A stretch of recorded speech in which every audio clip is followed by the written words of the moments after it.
I will put a poll out tomorrow, so then when you guys are editing this, they can see it. They can see what it is. I guarantee most of the people, I'll say, what do you want to see most on the channel for FM25? I guarantee they'll put Let's Plays. Right, you're the big lads, you're in defence, you're fast, you're up front. Right, you two need to get the ball up to him as quick as you can. That's what it is. If it comes near our defence, panic. Kick it out as far as you can. You know, I don't necessarily have a problem with that. Like, it is about storytelling. Yeah. But it's, you know, it's. I don't want to say it's more work. It's probably less work. It's probably easier to do a Let's Play. But it's more work to market it and make it successful and to reach a wider audience with it. I can't do what you guys do and stream 4 times a week. I really struggle to hit the live button, and I know for a fact when I'm in it, I'm fine. But I find it really difficult to hit the live button. So I'm not gonna make false promises again, like I have done in FM24.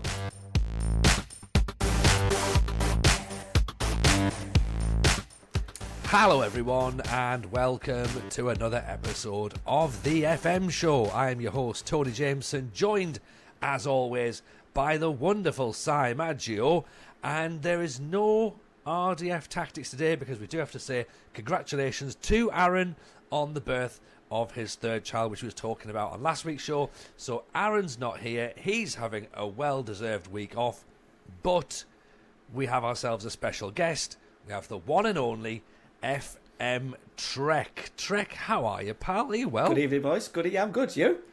Very well, thank you. I was going to say Happy New Year. Do we still say Happy New Year? We're in the middle of January. No, it's 12. Only up till the 12th. You can't do it after the 12th of January. Oh, really? I've been saying it. I've been saying it up until... I was saying it in the middle of December for people I've not seen all year. So it's just, all right. Sorry, Treq. I'll take that back. I hope you're having a miserable year.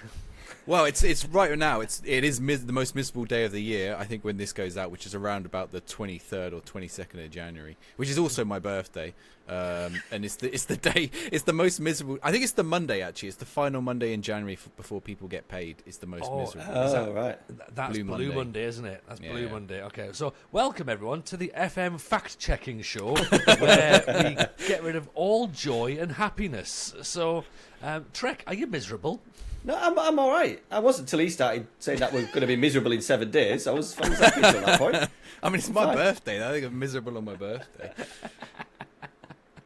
I know. Like, here's me thinking, like, we're going to have a lovely time, and then Si's like, no, everything's rubbish. Let it all burn. They're going to tell us about another FM delay next week. That's what it will be.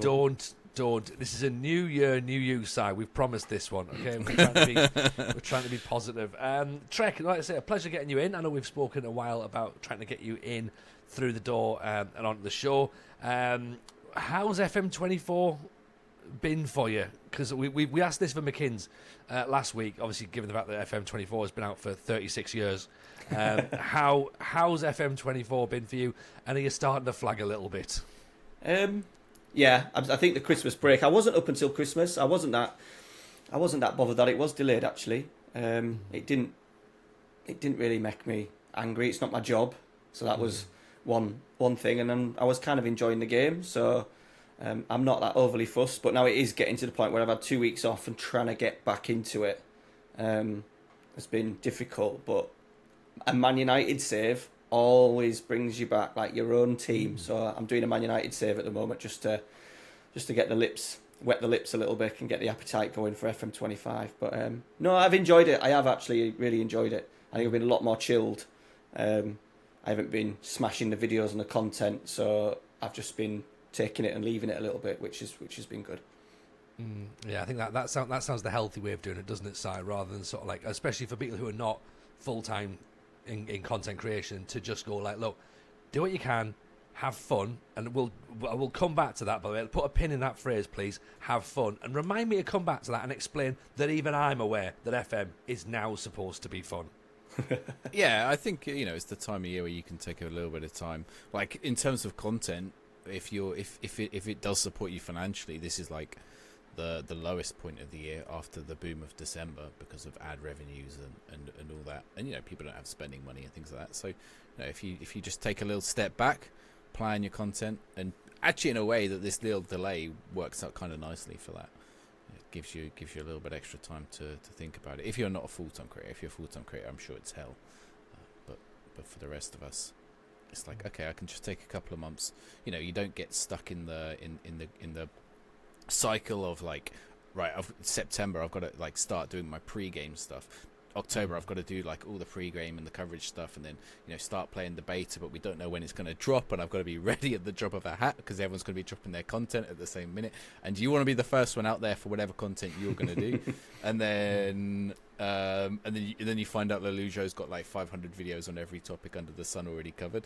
You know, somehow I think he's cloned himself to record all the videos. Well, he doesn't sleep for like 3 days just to make all the videos in the first 2 days. And then, you know, and then that's it. You know, you're in a nice little cycle up until Christmas, and then this is the quiet period.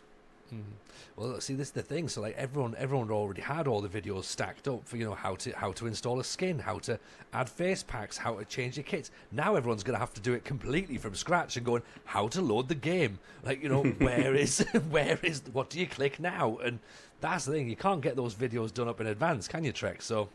No. To be honest, I've completely changed. I'm glad it has been delayed because I've completely changed what I was going to do for like Let's Plays and stuff like that. I've completely changed. So I'm glad of this quiet time of January and February where I'm just thinking and already plotting kind of what I'm going to do because it's not my full-time job. It's a part-time. Yeah, it's a part-time job. I'm kind of free a little bit to be a little bit more relaxed and really think about what works and what doesn't work, especially on YouTube. Well, should we go into that now then? It seems like I know it's normally like an early part of the conversation to start talking about this, but because you brought it up, like I remember watching your video that came out, I think it was last week, wasn't it, where you were explaining where you are with your views going forward.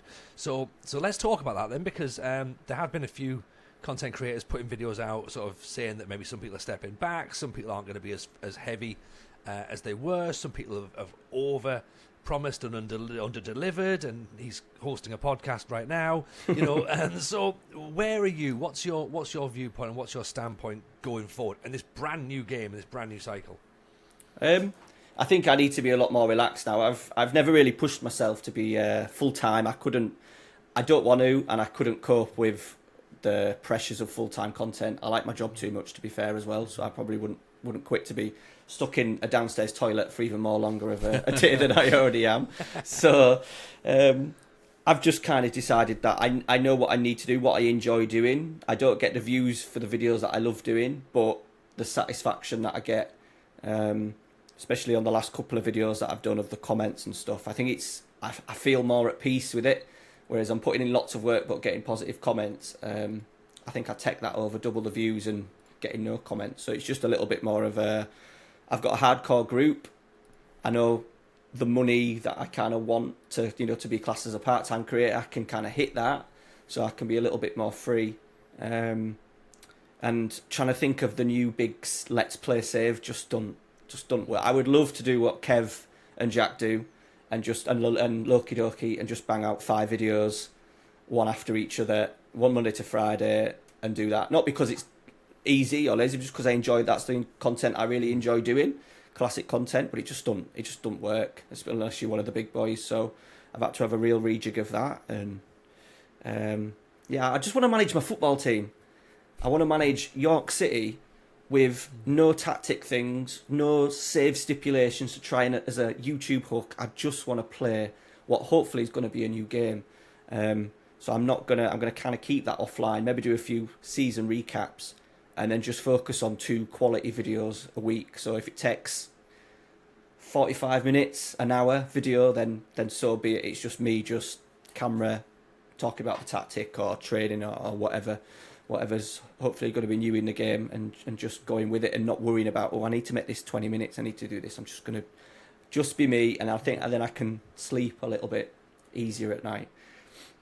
No, I like the sound of all that. I mean, Si, it sounds a lot like what Treq's saying there, and it's something I've been thinking about throughout this game cycle, is that once you've found your own audience, and I guess Treq's in a very, very fortunate position where he has his own audience, and I guess we sort of do as well to a certain extent. We have enough people who will watch pretty much everything we do. You can then you've got a decision to make of either you angle it to those people and go, right, let's just satisfy them because they're there and they're loving what we're doing, or you cast the net wider and hope to attract more in. Potentially, your core audience and your demographic aren't really there for that per se. So, is it, Si, has Treq made the smart decision to go, you know what? It's not my job. I don't have to chase the money. I'm just going to do what makes me happy, and I'm going to focus right here. And that's a great place to be. There's something liberating about it. Like, I think what Treq's saying about doing a series, it's a weird thing because you see a lot of times on Twitter or on Reddit or like these other places, people, or even like on Twitch or like in YouTube comments, hey, you should do a full series. Hey, you should do a full series. Like, or why don't you do a series? And like, or I always see it on the Reddit, like, why don't more creators do series? Why do they all just do tactics videos? Why do they all just do experiment videos where it's like, I put Man City in the National League, and it's like, well, because one, if you do a series, no one watches it. Well, like so your core audience will watch it, but the truth is our core audience who watch everything that we do is much smaller than the potential audience we can pick up on any old video. Yeah. So like our dedicated fans, like maybe I've got, I don't know, somewhere 30 to 40, which is really nice, but it's like, and they watch everything I do, even if I put out a complete slop video, they'll watch it. But it's like the rest is like, well, there's thousands of people I could potentially reach with this other kind of video. And it's like, if I want to, I have to commit to a series as well. So, or you have to commit to a series. So you want to do York City, and then you have to find some way to make it interesting. You have to find some way to make it a story. Like, and this is where sometimes creators get tripped up. I know there was some, in the past, there's been things about, creators manipulating their game to make the story more interesting. And I saw something again this week. And, I don't necessarily have a problem with that. Like, it is about storytelling. Yeah. But it's, it's. I don't want to say it's more work. It's probably less work. It's probably easier to do a Let's Play. But it's more work to market it and make it successful and to reach a wider audience with it. And, like, if you choose York City, it's not going to happen. Like, with all due respect to York City. No, that's why I've just decided, like, I was going to do a journeyman where I was going to start, like, at the far side of Eastern Europe and try and a bit like Kev did, United City FM, where he tried to work his way through little different rules. But I really like that concept, and I thought, I never do journeymans by myself. I always like to stick at a club and just be there for as long as possible. So that just completely, even though it might be good, and as I said with the Let's Plays as well, if I put a poll out, if I tell you what, I will put a poll out tomorrow. So then when you guys are editing this, they can see it. They can see what it is. I guarantee most of the people, I'll say, what do you want to see most on the channel for FM25? I guarantee they'll put Let's Plays. Yeah. I guarantee. And the first few might get like 6, 7, 8,000. And then by, I'm talking like February time. If it was February, it will be February time now. 3-4 months into a cycle, say, the views are down for me, like down 600, 700. And then you're constantly having to stop and record. And I've just decided, I just want to play it. I just want to play it. And I know you people aren't going to follow York City because that kind of non-league to Premier League thing's been done a million times. So I'm really actually, I'm thinking about it, the more I'm looking forward to just sitting and playing. Get my main video done of a course of one day, one night, and then the rest of the week's going to be free for me to play.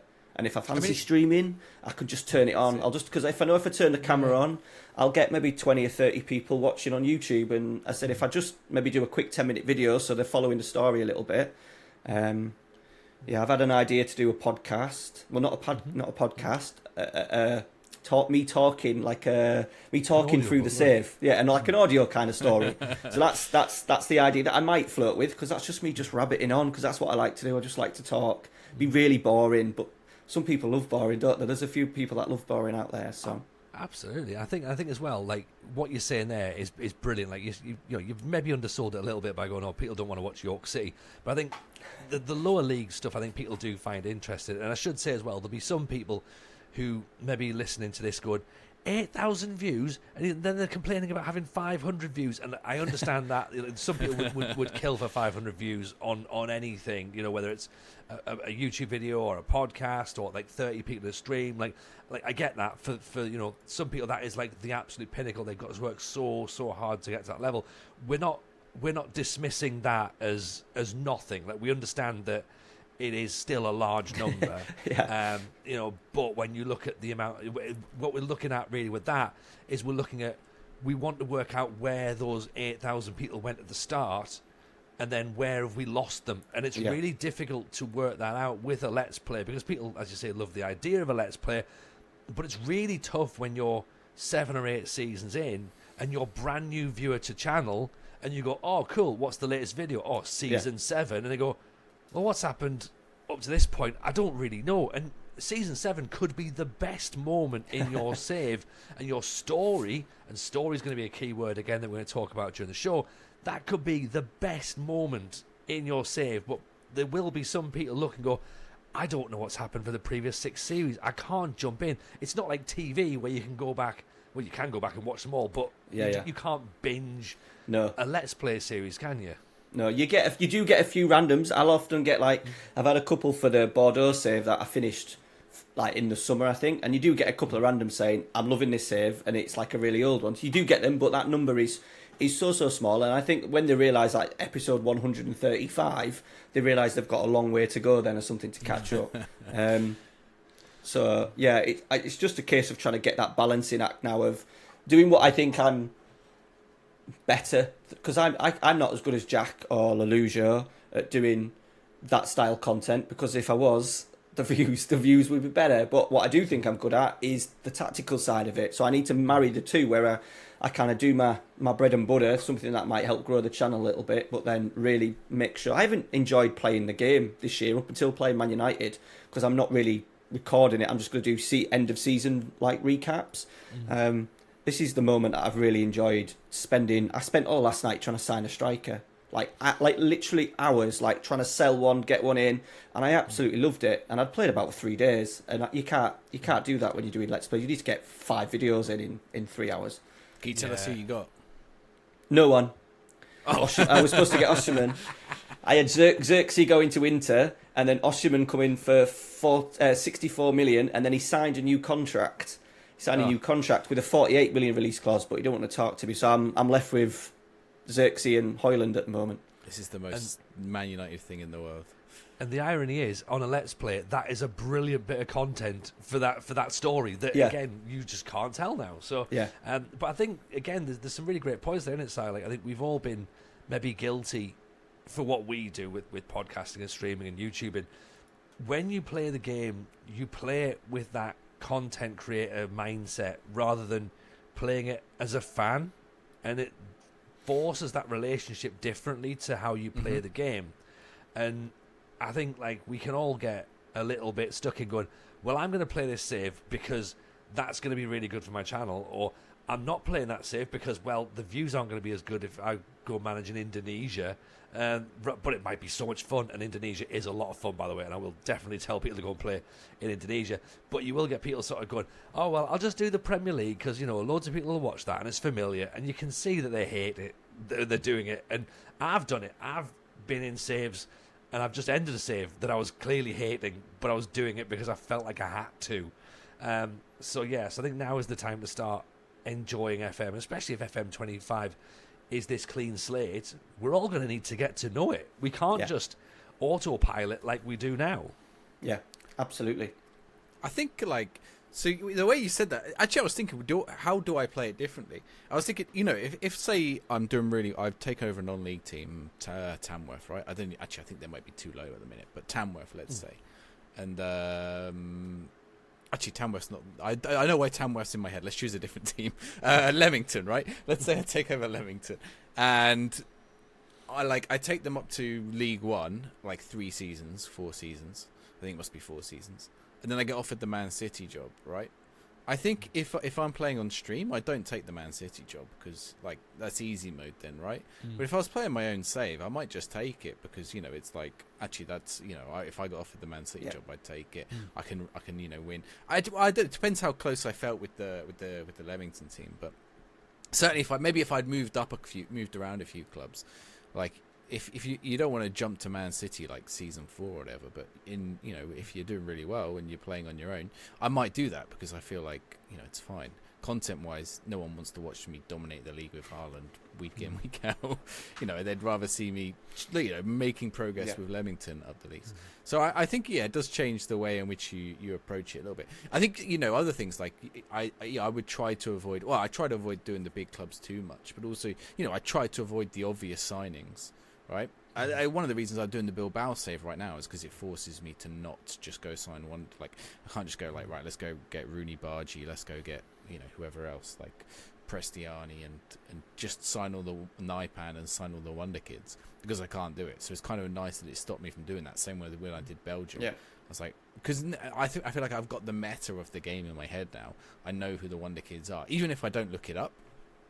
Just because we're in the space, it doesn't take very long for you to find out. Like you can be in stream and someone just writes it in the chat, check out this play, and you're like, why am I checking out this? Like, especially the Turkish Wonder Kid. Why am I checking out this Turkish Wonder Kid? Huh? Does he turn out to be good? Possibly. So it's like, okay, it does alter the way in which your relationship with the game is a little bit. All right, so Treq, what about? So let's say the content you are going to focus on then. And one of the things you like to do is like take the tactics of real life managers and put them in the game, and see how they work in the game. And like, do you try to make them successful at the same time? No. So you just see how they work. I do try. If I don't get one that's horrendous, like if I get one that's horrendous, I won't make a video on it. But I try to stay true to it as possible. I may say, look, this is probably not going to work on a large scale. Like even the video that I did on Monday night, the Amorim one, trying to get Man United to defend in a 5-4-1 just doesn't. The match engine just doesn't like it. It's so negative, even though it's not really that negative, and you've got a few creative roles and positive mentality, and at times you're trying to squeeze up the pitch. Certain things just don't click. But I do get a few comments saying, I got one last week for a video. It was Xavi's tiki-taka, which was changed, and he just put, lost 9-1, thanks. So it's like, I just try and stay true to it rather than fiddle. I sometimes do a couple of other little suggestions and say, look, you might want to just change your mentality, because obviously from game to game, a team's mentality will change. Their defensive line and their line of engagement will all change anyway. We all know what you need to click to kind of get a tactic going, don't you? So you could have it as a base, I suppose, and then people are then free to do whatever they want with it. I have to wonder if that person who said they lost 9-1, did they just be like, well, I'm going to play this at Ipswich and like see how it works? It's not. It's like it's gone to Spain or Manchester City, or even Manchester City don't play that way. Like that Spain had a very specific set of players in Xabi Alonso, Xavi, Iniesta. There were a couple of like real passing players, Ramos at the back. Like, and Barcelona, exactly the same as well. But I think we've always said this about tactics videos, haven't we? That like they are plug and play essentially, like for people, aren't they? Like the audience, the viewers get them. They go, right, cool.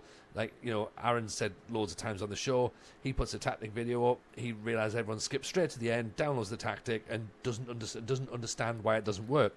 He does exactly what you're saying there, Treq. We're saying, look, this tactic works with this specific set of players in this specific set of circumstances against these specific clubs.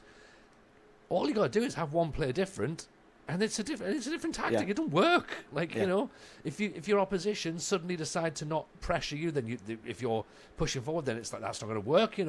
There's so many variables, but as you say, to create this base from watching real life football and then being able to use your experience in coaching to then put it into the match engine and then decode it and have it for people to use as a template is really interesting. And I find that quite exciting to listen to. And I listen to Aaron talk, and I know a couple of years ago, I think, because of course we joke on that I'm a bit of a tactical dinosaur. Like we even had, I think you referenced one of my tactics in one of your videos when you were saying you could play interesting 4-4-2 in the lower leagues. Now obviously, my view for content and my channel is we're not doing that. We are lobbing it forward. Because of course you can play interesting football in the lower leagues, but you have to position your pitch at one side, don't you? First of all, you go, we're doing this, and then you're like, have you considered a G-step? And I'm like, no, I haven't, and I won't. Move on.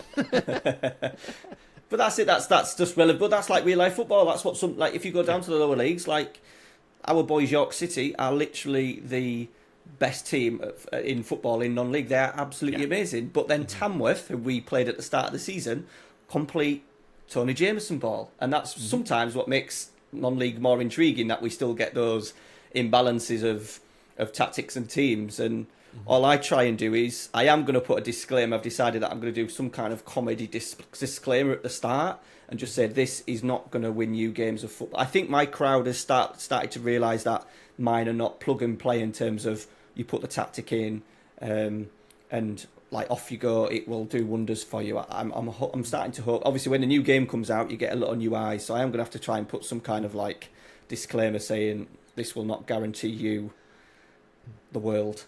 Yeah, but I think we would put you in the world with Aaron and with Stinger as those sort of like really, and it's not to sort of, this is not meant to sound disparaging to anybody, by the way, the more thought out tactics. Like, this is how it works in real life. I am therefore using this role and this player will move into this position. Some of the tacticians on YouTube are, this is what works in the match engine. Logic doesn't matter. The game wants you to play this way, so therefore if you play this tactic, you win the game.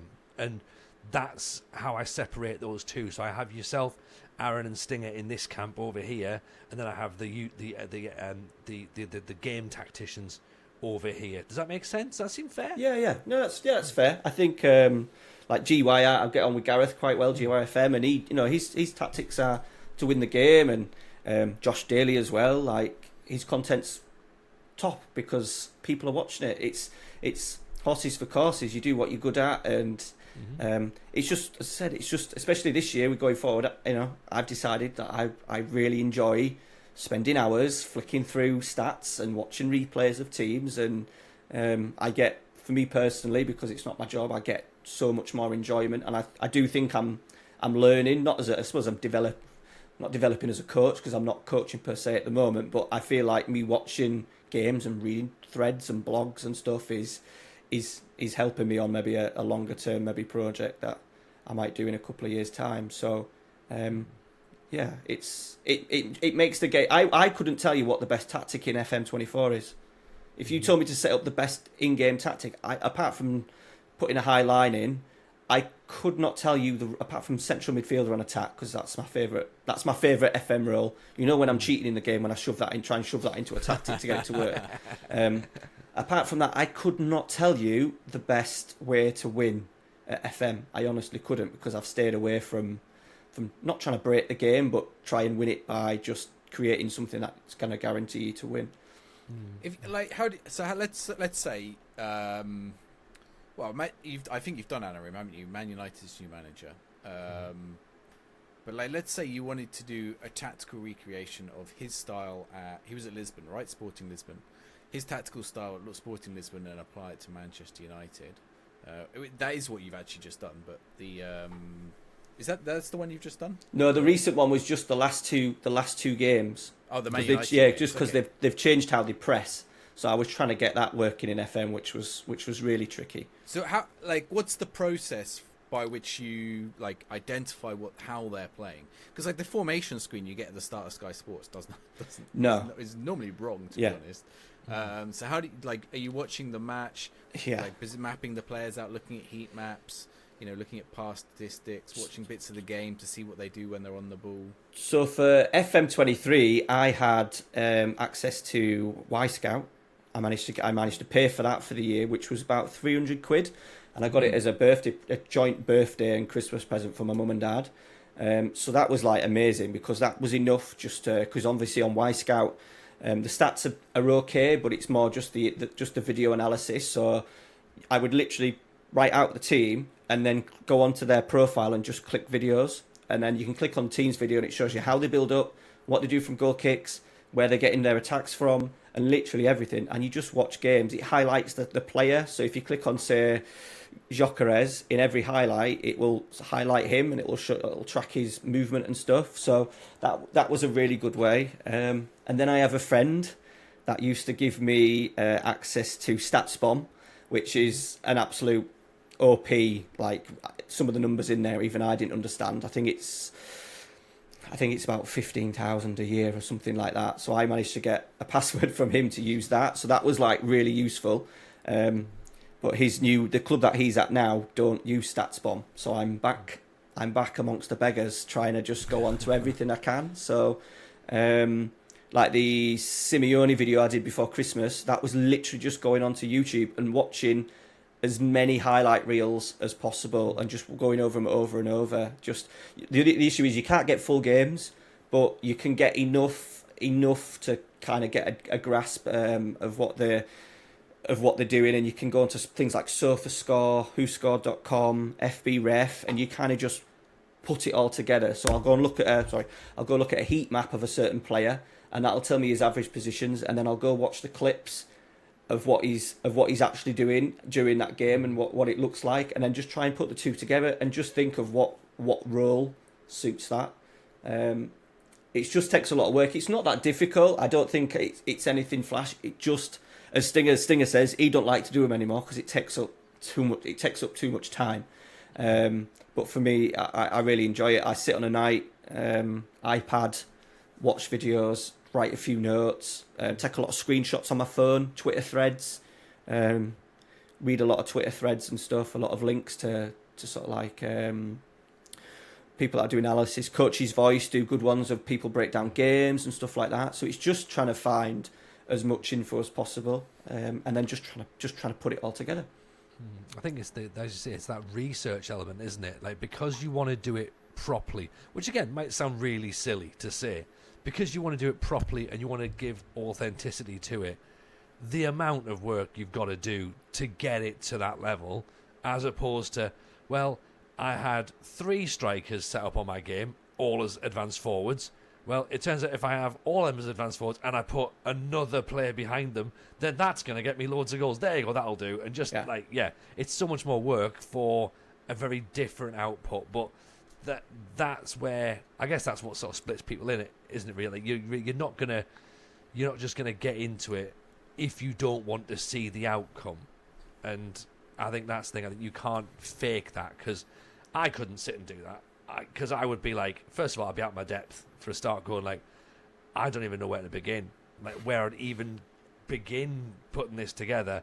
And you just like, there'd be so many holes in the argument. Like I always say, when you make content, you're either an educator or an entertainer, and I'm more than happy to play the entertainer role. Like, because the educators amongst us, they're the ones I go and learn from, and I'm like, oh, that's really interesting. Actually, I never thought of that. So yeah, thank you for that.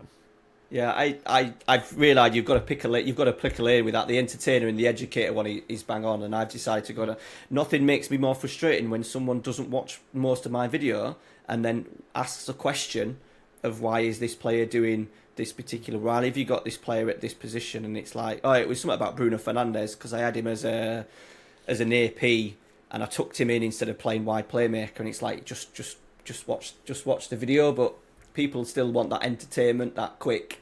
This is the tactic. Here it is, bish bash bosh. And I think if you do that, you do miss out, and then you do go down the route of kind of getting it to suit FM, which a lot of other people do. A lot of people do these sort of like hybrid tactics where they kind of say it's a recreation, and I really fight really hard not to get my keyboard out and start saying this is not a replication, but I don't. I just leave it be now because they're doing their thing and I'm doing mine, and I enjoy I really do enjoy sitting, and that's what's going to really push me in FM25. That 2 videos a week. One of them is going to be that really in depth. Like the Simeone one was about 40 minutes. It took me about God knows how many days to do. But the satisfaction from people saying, yeah, notice that because I did say to them, look, I'm going to really put everything into this one and make sure it's as close to it as I possibly can get. And then when you get sort of like the positive feedback from it, it does make it worthwhile. Is that like when you're saying people are doing replications, but they're not quite like full replications? I guess that's because you're not then going and playing like whole seasons with the tactics that you develop, are you? Your plan is to replicate them, and then like that's it, right? Yeah. So maybe that's where the difference lies, in that they then have to actually, they don't want to get sacked as Atletico Madrid manager as Simeone, but they want to play Simeone's style. So they have to find like that middle ground where it's like, okay, I'm going to play as close as possible as I can to how he would play, without it just like not working in the game engine. Yeah. Is there also the case of, sorry, a follow-up question quickly, but like, is it also the case of like some of the roles don't quite work the same way in which they would in real life? Yeah. When the players are doing them. Especially out of possession. The out of possession stuff is really tricky to try and get right. So for instance, like at the moment, everyone thinks Man United. The last 2 games, everyone thinks 3-4-3 or whatever you want to call it. But they've actually been, apart from tonight when they've been losing to Southampton, they went back to the thing that's got them into trouble already. The last few weeks they've played a 5-4-1 block with Fernandes and Garnacho or Diallo sitting in to make a midfield 4.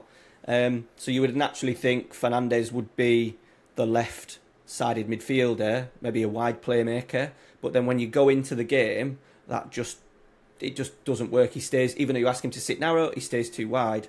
So in the end, after playing, I did this isometrical one where they were all moved across and Bruno was playing as an AP, but he was on like the left centre midfield.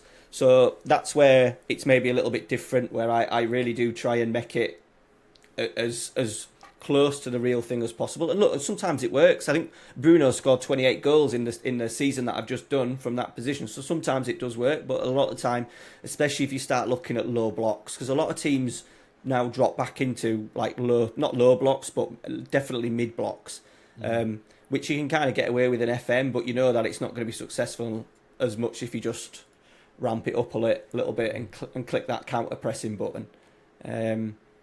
But yeah, that's what maybe separates the content. And then it said, I think my audience now understands that they can use it. It's a base, and then they're free to change it. Like the tactic I had for Amorim, because I'm now doing a 5-season save with it, is completely changed, because I know if I just stuck to that 5-4-1, I would be out of a job by the end of the year. But I think some people, not as many as I would like, but some people do like to learn, and I think FM's a good tool to get people to understand about roles and tactics on a very sort of like basic level. And then some people do enjoy the real nerdy stuff in terms of numbers and the stats and stuff. So, I mean, maybe Amorim will be out of a job by the end of the year with how it's going. It's not like he's picked up much. I've got the Southampton match just here on the screen. I won't tell you the score, Treq. Okay. So going into 25, you want to do like more of this. You want to create more like of these tactical recreations. Like, have you done any historical ones? Or like you go back and you're like, okay, I want to make Total Football's the famous one, right? I've done a Johan Cruyff one, but I've done a Rinus Michel's one from the sort of the Netherlands side. I've got a few ideas. I've an idea of doing one big video, and I did start it, but I've just thought, look, I'm just going to leave it for FM20. I'm just going to leave it for FM25. So I've already got notes on the tactics through the history. So this video's, God knows how long this video will end up being, but literally going through the history of tactics, starting from the first ever international football match and the 2 tactics that were played between England and Scotland, and put them into the game, which was a 118 or 118 and a 2-something-7 or no 2-2-6. Scotland played an interesting 2-2-6 in that game. So and then just doing a video on how it developed. So yeah, there is plans. I do a few classics, but obviously the footage wise, like the Netherlands video was really tricky, because you're literally just banking on hopefully getting a couple of analysis pieces, a couple of match highlights and stuff. So obviously the further you go back or the lower you go down, it becomes really tricky I always want info to back it up, because I no doubt I'll get someone saying this is not how you play it, and if I'm kind of guessing, then I'm kind of then open to people sort of like questioning where I've got the info wrong, if I'm just literally just shoving something in for argument's sake. But no, it's good. It's good because you're approaching it like an academic. Like even at that bit, going like, look, I know that all this is correct, but I still want to show you the evidence of where I got all this information from. which is fantastic because again, like you're right, like going back for all those old tactics with the Scotland and England and like the old Hungarian style. Like, Yeah. you know, it's not like there's video footage No. of those games being played, and so you only go from written accounts of, well, this is what it was. This is the sorts of players that played it.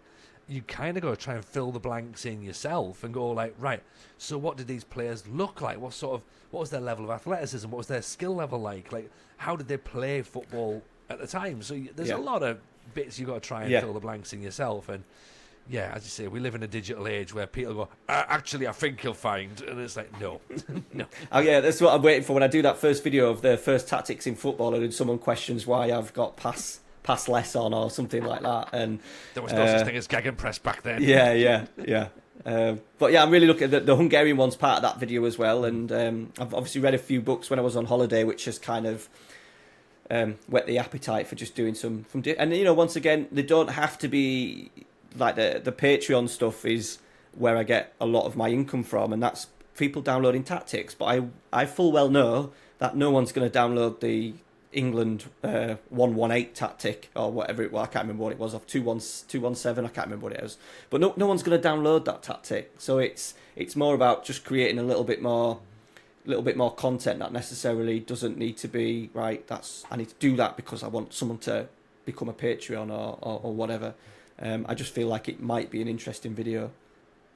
No, I think it's definitely. I think the passion comes through, doesn't it, Si? That's the thing, and I think that's where, like, if you can get to that point in making anything, whether it's, you know, YouTube content, podcasting, scripts, comedy, music, art, whatever, you know, if the passion comes through, then the product is instantly better. Like, it is instantly better because there's an authenticity to it, and you can't fake that bit. I think the passion and the expertise, like a lot of, Okay. I've A bit of both. A bit of both. Right? yeah. Well, it's true because I was thinking, like, I would love to do this kind of thing, but I just can't because I just don't know. And I think maybe this is where your coaching background comes in, Treq, and maybe you can talk about that in a minute. But like, I would be like, I have no idea where to start analysing players and like start working out whether they're playing. Like, okay, what's the difference between? How do I determine if they're playing as an inside forward on support or an inverted wing or an attack? Or how do I determine if they're playing fullback on attack or wing back on attack? Right? I'm like, they're like, it's such a minor difference, and also it's like, how does the game interpret that, and how am I interpreting that in real life? And you have to like manage all those things, or like the 10, like, is he an anchor, or is he a ball-winning midfielder, is he a defensive midfielder, or is he a box-to-box mid? Like, how many different defensive midfield roles are there, and how do I determine which one it is? And you know, it's not always just relative to like. Is relative to other teammates as well. So if they're playing a high press, then okay, he looks like he's sat deep, but maybe he's not actually sat that deep. And then you got to like think about all these things. And I think just like my brain would explode. Yeah. So you know, does like the coaching background help with that? Not really, because I haven't worked at a high level. I worked at a decent like amateur level, and even back then when I was doing it, I'm probably in a better position now. But I think the nerdiness from it and the fact that I always wanted to try and do something different has probably driven my interest in watching these videos, because I do literally enjoy sitting and researching and watching Atletico Madrid play like I did before Christmas and stuff. So I think it's probably driven that way. And me always, you know, I was a coach of a men's football team when I was 18. So the drive, I think, to coach and to do tactics as all. I've been playing the game since I was 10, and I get FIFA or EFC or whatever it's called every year, but I don't play it. This has always been the way. So I think I've just grown. I think like a lot of us, I think tactically I've just grown with the game.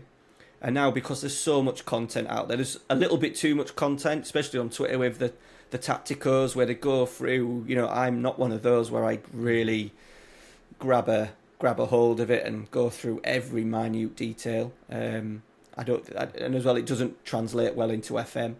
It's still quite not a basic level, but I think it's a level that comes across as not being like overly complicated. I think people can follow it and understand it. There's one thing that you've sort of just almost alluded to there, and it's reminded me, I needed to speak to you when we were talking about this video, is you made a video possibly last year, maybe it was the year before. I think it was the start of FM 24, and it was the blueprint video. It was your blueprint, Yeah. your philosophy of football, and how you would put that into Football Manager. Because I know you were saying that you've not worked at a high level per se, but you worked at a good amateur level. And when I saw that video, it was really, really great to watch, because it was something, and I don't know whether I'd spoken to yourself about it, but I'd certainly spoken to a couple of people before.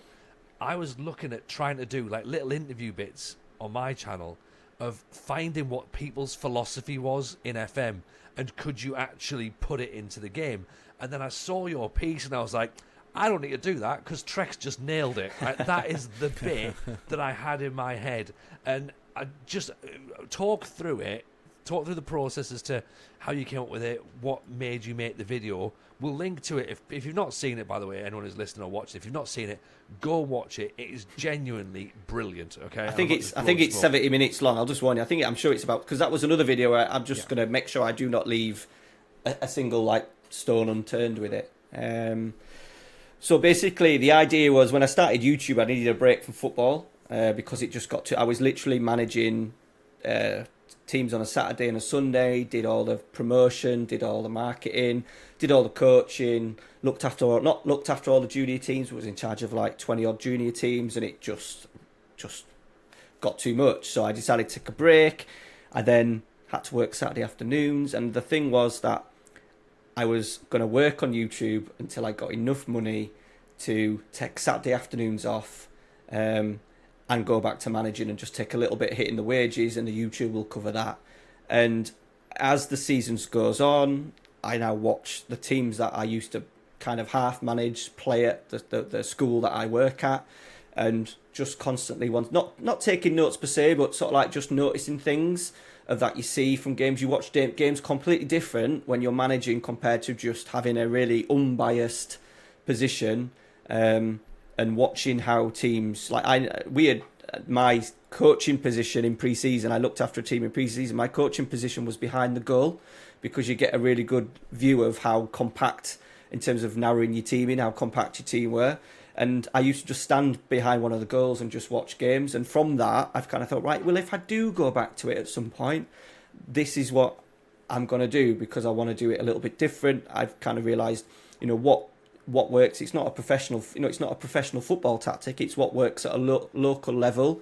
You can still put a few fancy roles in. There's a couple of players. One of my greatest ever local players was a Trequartista or an Enganche all day long. He wouldn't run. He was the laziest guy I've ever met in my life, but his feet were absolutely unbelievable. So you can still put those fancy roles in, no matter what level you're at. And I just had it as, this is what I was going to do. And I thought, right, I'm just going to try and transfer it into FM, and we did everything from building up from the back, in possession, out of possession, how it would look, what roles you need, what kind of physicality you need for certain players and stuff like that. And once again, that was a long project. That was a good couple of months' work of finally putting it all together. But it's weird. It's changed. If I do go back to managing, it's changed now. So that video's essentially not useless, but it's been tweaked again several times. So yeah, it was a really enjoyable video, and it's that thing of just trying to. It whets the appetite a little bit. It gets me through not managing a football team. It's that hybrid of being able to do something in my own free time and staying in touch with that local level. So if I ever do go back in, I have a good idea of, what works, what doesn't work, what would be a suitable tactic or a system. If I did go back and do it. It's fascinating to watch, because mine would only be about 3 minutes long, to be honest. right, you're the big lads, you're in defence, you're fast, you're up front, right, you two need to get the ball up to him as quick as you can. That's what it is. If it comes near our defence, panic. Kick it out as far as you can. I still see a lot of that on a Saturday afternoon. There's still the big guy at the back and the fastest. But that's what would, I think that was half of the video. Mm-hmm. My middle centre, so it was for the viewers, for the listeners, it was a 3-4-1-2. Too many local league teams try and play 4-3-3, and I hate it, because the lone striker generally hasn't got the physicality or the quality to hold up the play.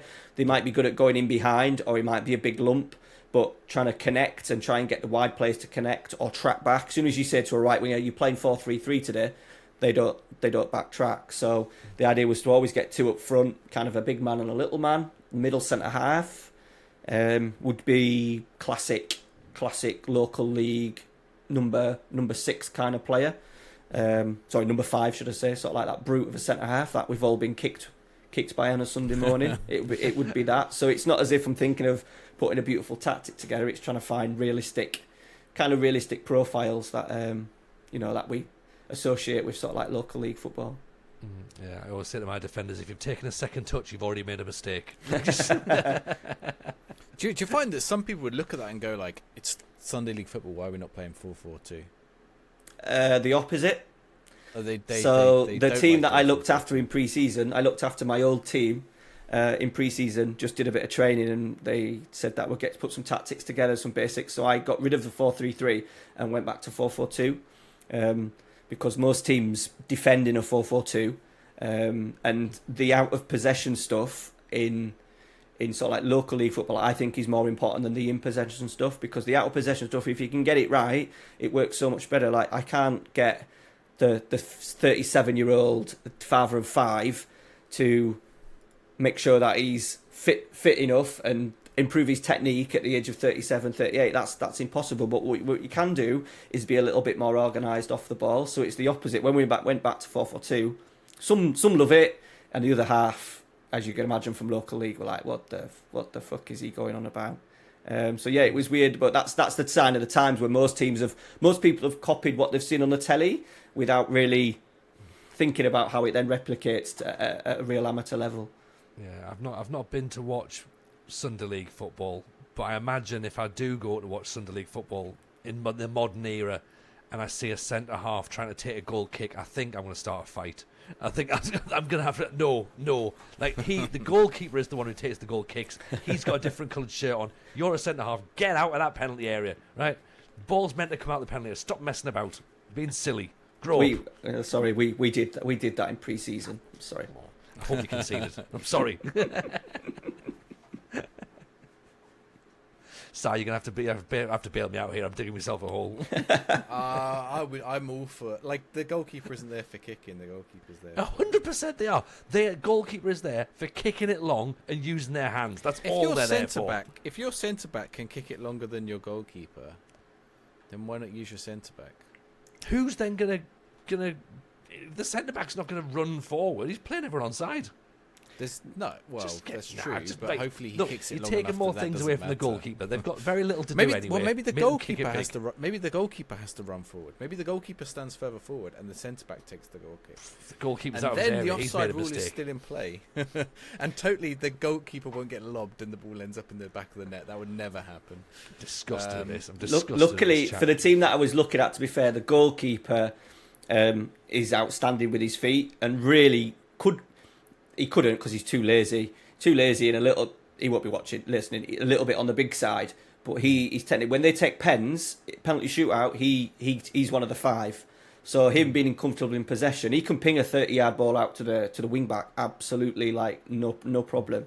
And as I said, by watching the games, you understand that as soon as that whistle goes, if you play that ball to the goalkeeper, the striker, even though he's outnumbered like 3v1, will still go and press, and you can just play around. So it's a way of not trying to overcomplicate it and have really intricate passing structures, but if you can just tweak it just a little bit, you get so much success, because the other teams don't have any pressing triggers, or they don't press in groups. They literally just have one guy who will chase both sides, and then when he realises the rest of his team aren't following him, then he'll shout and scream and swear at them for not working hard enough. And you kind of see that a lot. So it's a really good way of just trying to manipulate the opponents a little bit. But yeah, there was never a thing of overplaying.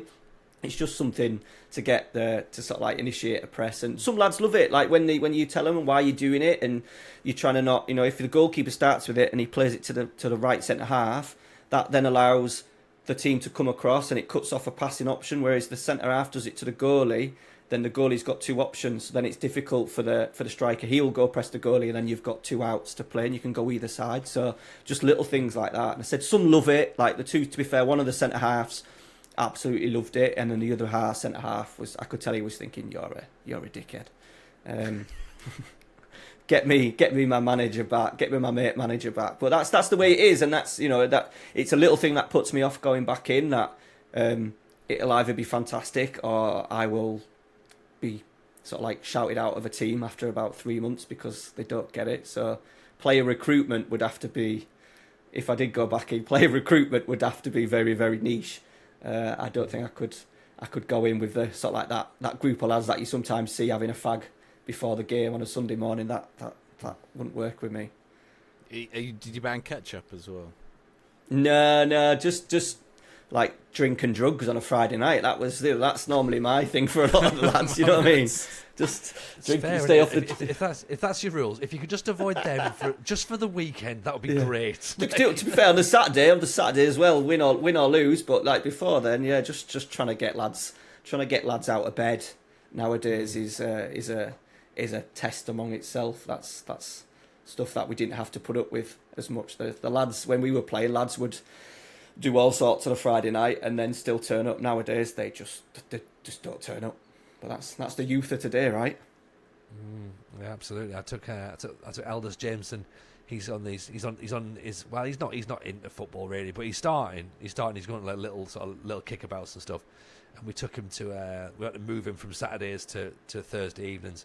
So he's out there in the cold tonight running around, and I was like, right, okay, let's see what he does. And he hasn't got a clue, but he's having a great time doing it. And he's running around. He's got his jacket off. It's like 2 degrees. He's got his arms out. I'm like, that's my lad right there. Yeah. And he swings wildly and misses it. And I'm like, yeah, that's my lad. That's it. But there's lads still at 35. Still lads. There'll be a place for him if he loves football. Like, there's loads of lads playing our local league that, you know, technically and that they aren't very good, but they still absolutely love it. And they're the lads that you love. Give me 14 of them. If they turn up every week training, and you know he's not dancing on the local pub's table at 3 o'clock on a Saturday morning, that's fine. I'd take 14 because they're the ones that you can mould and learn, and they'll work hard and they'll listen. Yeah, give me 14 of them, no problem. That's the thing, isn't it? We always say that we want those 11 players to run just as much as everyone else in the stands would if they had the opportunity to do it. We were mentioned as well before we got started. Your little one was almost mascot recently, but unfortunately was a bit ill over Christmas, so missed the chance. He did, yeah. He was supposed to be mascot. He's a junior red at York City. And he was supposed to be mascot against Barnet, and then that was cancelled. And then he was supposed to be mascot against Gateshead. He was fine for Christmas, and then 2 days before, just fell down with absolute man flu. So he was knocked out, bless him. But we're going to we were supposed to go on Boxing Day. We went all the way to Oldham, first away game, and it was cancelled. But we got within 200 yards of the stadium before we found out it was cancelled. So that was a wasted journey. So we're going again. We're going again next Tuesday night. So it's we've really enjoyed that, getting him in at a team. Like, he was Man United before, couldn't get tickets. We were all members. I paid £90 each. Yeah, it's more like $250 for us all to be members for 2 seasons, and the only tickets I could get was Carabao Cup and pre-season friendlies. So we just decided that we would try not local football, but yeah, he absolutely loves it. You know, him seeing York City striker Ollie Pearce is now like him seeing Cristiano Ronaldo. It's exactly the same. They still get that buzz, that connection. And obviously when they're walking to the ground, or you see him at training and stuff. And when Ralphie was there at York City last year, it was you get that real sort of like connection with a team that you don't get. I'm not trying to slam big club supporters, because I'm not that guy. But you do. It's so good to get him in at a local club where he knows. And in a few years he'll be going with his mates. All of his mates go with their dads at the moment. And I know for in 5 years' time we're going to be binned off, and he's going to be off. He's going to be off in the south stand, where all the young lads go. He's going to be there, sort of like bouncing around. The drum. He'll be playing if the clips or anything I've seen to go. He's a decent player as well, isn't he? He's all right. Yeah, but I don't want to coach him. He's nightmare. He's an absolute nightmare. We always see him scoring worldies. He'll he's just like, I'm just going to shoot from here and put it in the top corner. This is my 3rd hat trick in as many weeks. Okay, right, great. He's good. He's good. If I had to liken him to a player, it would be Jamie Vardy. He can be nasty. He's small, aggressive, bit of a wind-up merchant, but really good in behind, works hard in pressing and stuff. So yeah, he just don't want to listen to his dad, unfortunately, at the moment. But he's 8 going on 18, so I'm hoping 9 going on 18. I hope at some point he might just start listening to his daddy a little bit and I always say, just watch what the York City striker does. Just watch what Ollie Pearce does, because he's not big himself. Just watch because he's struggling at the moment because he's so small. He's just getting He's getting buffed off by these big lads that now. Last couple of years he could run them, but now they're sort of like growing even more and getting into their running strides and stuff. So he's struggling a little bit. So I'm just saying, watch what he does, because you can't battle. He tries to battle physically and stuff, but he don't. He just wants to start clapping and cheering and eat his chocolate and drink his Coke. It's really handy as well. I know you're saying there about like getting him in to watch York. Like, it does help that York are playing really well at the minute, because I know like trying to have this conversation here with our lads, like it's difficult when you're young and like non-league is your local football team. Like, you know, and go, right, come on, let's go there. And I get it. When you're young, you want to see people win. You want to see goals. You want to see winning. And if the team that you can go to really easily is really shit and the football's really bad, there's only like, you only get 2 chances to be like, Daddy, is it always like this? Yeah. It is. Yeah. Like, this sounds rubbish. Can we get... It is rubbish, actually. You're right, yeah. So, like, it's tricky to get them into it, isn't it? But when you see them winning, it is a bit easier to get them through the door. It's a bit of a bounce. It is a bit of a bounce, and he knows that he's going to be not to be entertained, because he doesn't want to watch like how York play. He just wants to see, you know, as everyone, I suppose, all especially young lads do, they just want to see goals go in the back of the net. And we still get them comments from the sort of like the old guys that come behind and sit behind and tell the goal. You basically, York City have got a sweeper keeper, and he will hold on to the ball for as long as he needs to. And we get shouts of, get it forward, or you're passing sideways. And I'm like, I now brave enough to turn around and say, we're top of the league. Game's changed. Shut the fuck up.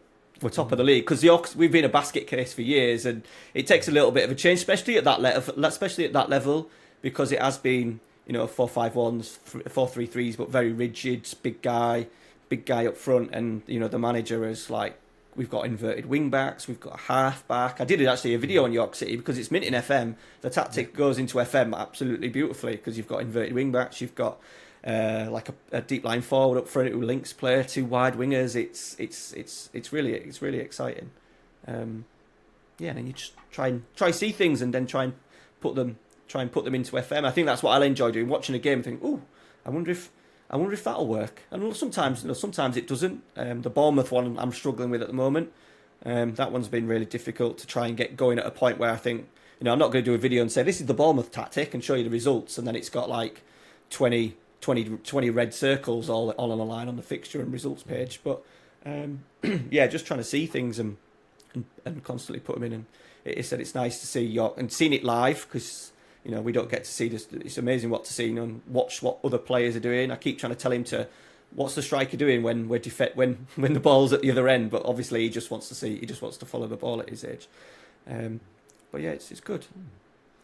Excellent. Si, anything else from you before I start going back to the point that we made right at the start about having fun? That's going to be my wrapping up point. So you jump in first if you've got anything. And York City seem to be having fun at the minute. They're top of the league, aren't they? Or they're second in the league, but games in hand. Games in hand, yeah. So, looks like they could be back in the Football League. Were they in the Football League maybe 2 years ago? No, it's a few years now, isn't it? We went up in 2011. Wembley twice in 8 days. We won at Wembley twice in 8 days, got promoted, won the FA Trophy, spent a couple of seasons, got into the playoff, then struggled, got relegated again, sacked loads of managers in the National League North, and then COVID, top of the league, then COVID set, and then we ended up not getting promoted on points per game, because the team below us had a game in hand, and then it's a couple of bad managers, couple of good managers, and now we've got an absolute worldie in charge who, to be honest, we didn't see him passing the end of last season when he came in, and has absolutely turned it around. Yeah, well, you got teams like Wrexham and stuff out the way now as well. Yeah, that's it. So York's billionaire. He's a billionaire's son, is in charge. So the money it's not an option. They've spent. We've just signed a striker from Wigan that everyone wanted, so I'm pretty sure that would have been. I think it'd be close, probably touching maybe 200,000, which is, people said 350,000, which I don't think is as much as that, but That's a lot. That's a lot of money. That's a lot of money. That's a lot of Like money. in Good the wages fifth, as for well, those for isn't it? non-UK Yeah. listeners, that's the 5th tier of English football. Yeah, yeah, It's still professional. yeah. Yeah. Cool. Okay. Well, I'll start to wrap it up then, and I'm going to mention, because I did say at the start about having fun. And Si, I need to. I think you know the story now. Treq, maybe you don't. I need to say to the listeners that I've given up on the Pentagon. Right? It was no surprise, but it was a stupid idea. When we said at the start, like, you know, what are we doing in the little gap between FM 24 and 25? I was like, oh, I'll do a Pentagon in 3 months. That. Like, I knew it wasn't going to work, but I didn't realise it wasn't going to work as badly as it did. and you said there about, like, you want to play the game on your terms. Like, that's 100% what I want to do. Yeah. Like, because I know if I do a Pentagon properly, I want to get to a Champions League final, not win it, rebuild the following season, go again, and build that story and that narrative. But I didn't have time for that, so I kept, like, hopping. And it was just, the save died, like, really quickly. So I've ended up managing in 3 continents. I got to a Champions League final in 1, and I was like, this is just rubbish. Like, I'm not having fun with it. Got to Japan. I won 15 in a row. I was like, oh, this is really good. And then lost 4 in a row, and I was like, oh, I don't even care, like, at this point. And I'm on stream, like, and people can see that I'm not connected to it. So I sacked it off and loaded up Mad Scientist's 94, 95 database and went straight into AC Milan, and I am having so much fun there. And that's what it's about, just going back, having fun with FM, and just going, I've got Alan Shearer and Marco van Basten up front. This is brilliant. But I did the same. I wanted to go back to streaming, and I did the Mad Scientist, and I picked the wrong team. I picked Fiorentina because it was my team, and it's got Batistuta, but there's no money. And after a few hours of playing it, I think I played it for a couple of weeks on stream, and I was like, I've picked the wrong save here. I've picked the wrong save. So then I did a double error, and then thought I would have time to start youth academy challenge with about 2 months of the game left, when I never stream, and I thought I could stream about 4 times a week when I've streamed 4 times in 2024. And I come up with those crazy ideas. So I managed in Östersunds for a night, but yeah, Östersund, York City before, player. York City player used to play for him as well. So he's back at the club actually. He's back at the club. Graham Potter's old club. Yeah, he took a lad called Jamie Hopcutt when I was at York City. He was in the youth team, and then he scored a goal against Galatasaray. And that grabs me, because Östersund's Graham Potter. I knew Jamie Hopcutt and a couple of others from York City that have kind of played there, and I thought, that's grabbing me, that. And then when I got into it, like you said, I was like, I'm not going to finish this by the time FM 25 finishes, never mind, comes out. So I just put, that's what I put in the video last week, like, I'm not gonna bother wasting my time, and I want to come back and when I'd come back and do stuff. So that's where I'm going to kind of do the tactical, like the live tactical recreations. I think that's going to be a bit where I can't do what you guys do and stream 4 times a week. I really struggle to hit the live button, and I know for a fact when I'm in it, I'm fine, but I find it really difficult to hit the live button. So I'm not going to make false promises again, like I have done in FM 24. Yeah, no, agreed. I think that's the thing, and it's just about being honest with yourself, because I've got to sort of accept that there's a few things that I won't be doing next year either as we go forward, because I'm in a position with myself, like, you know, slight change of jobs, like, you know, life's a little bit different. Like, you know, for me, live button was that or go out, or I would be gigging. I'd only be gigging that 4 nights a week, so like it was not a major concern for me. But yeah, some things do change a little bit. So yeah, have fun. That's my new mantra for FM 25. We said resolutions, Si, were a couple of weeks ago. My new resolution is have fun with Football Manager. That's my new resolution. Have you set yourself a pull me up goal on in that. this AC Milan? Have you got a goal? Something you want to achieve? No, well, the board have set me a goal of win the Coppa Italia, the Serie A, and the Champions League in one go. So my goal is to see out season 1. I mean, it's a tough Serie A in, what is it, 94? It's a tough year, isn't it? I've lost 3 games, and I'm like 2 points behind the title, behind Parma, who are league leaders. One of the defeats was to Parma, one was to Lazio, and one was to Cremonese, 4-2. Oh, Enrico Chiesa got 2 goals past me. I was like, But I hope you have to deal with Italian chairman as well, and I've got Berlusconi in charge. You're going to hold a bunga bunga party. I mean, Trek says you say there about no money. I've only got 8 million quid at Milan. Somehow I've spent 21, and I've not done the cheating thing of like spreading it over payments. I think that's Italian transfer funds. Isn't it? You've got 8 million quid. I've spent 21. That's probably fine. Yeah, mid-90s, it'd be fine. It'd be no problem. It all went some. I don't know where it went. I don't know where. Exactly. Well, Si's got the perfect shirt on there. The Parmalat, because they were the big boys that were hiding lots of money that they didn't have and stuff like that. Yeah. So they were the prime example. Although it still exists, I think Parmalat. Is it? Yeah, weirdly, because it's milk, isn't it? I think. He went to prison, didn't he? The guy went. Exists. Is he?